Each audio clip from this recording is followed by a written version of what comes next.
Welcome to Anime Thoughts, where your anime thought will lead you into discussion. I hate this generation of kids. What is actually wrong with any of you? I don't know how she does that, y'all. Today's topic is the top 10 isekai anime. I think that's how you pronounce it. Personally, this is my favorite type because I'm basic. Here's the definition of isekai if you want to know what exactly it is.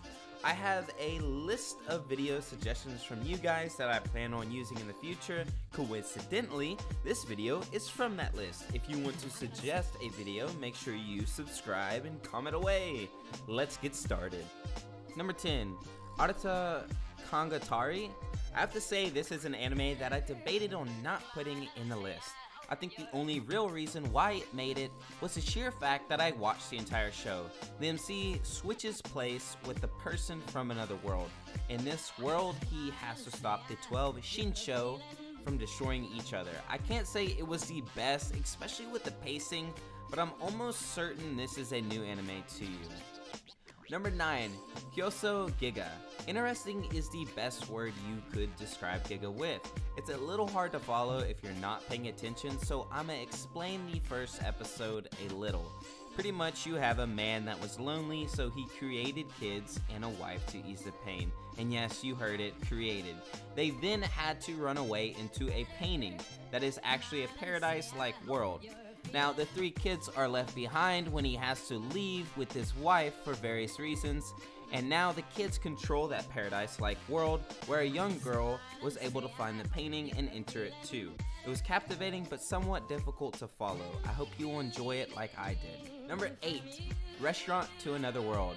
If I'm being perfectly honest, I haven't seen this anime yet, but without a doubt it will be watched very soon. When I was doing research for this video, I ran into this anime and I remember tagging it to be watched a while back or whenever it came out, and I completely forgot about it. Pretty much a magical door leads all kinds of creatures to a restaurant where they can eat Western type of foods that they have never tried before. It sounds dull, but from the reviews I read, it seems the plot might be more interesting than we were led on to believe. Number 7. How Not to Summon a Demon Lord. Easily takes the first spot in fan service, but I can't ignore how popular it's gotten. Pretty much a world summons a shut-in NEET that was a demon lord in an MMO. He is ridiculously overpowered, but it's not like he was a true demon lord, so he pretty much can't handle himself around, yeah, you guessed it, women. Begone, son! Super cliche reactions from all the characters in the anime. It does have its moments, so I think I can say it's worth your time. Number 6.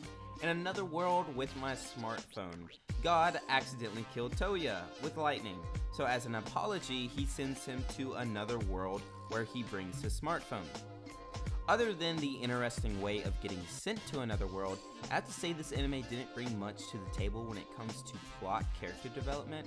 So you might be wondering, why is it number 6 on the list? And it's simple. It was highly entertaining, regardless of being basic. Just like me. Number 5.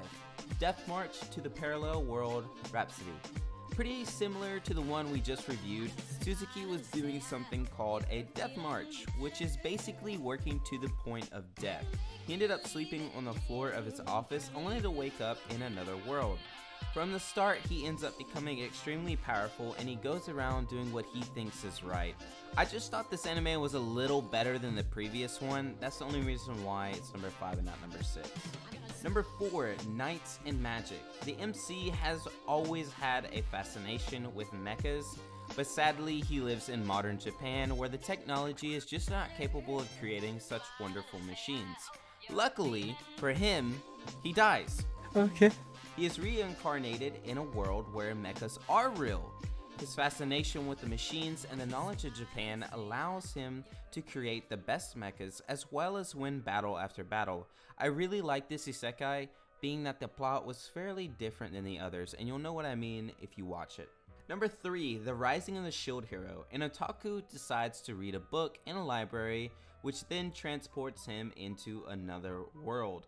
It turns out he is one of the chosen heroes, and yes, you guessed it, he is the Shield Hero. In this world, nobody likes a shield hero. As such, he is trained for various things and struggles to grow as a hero.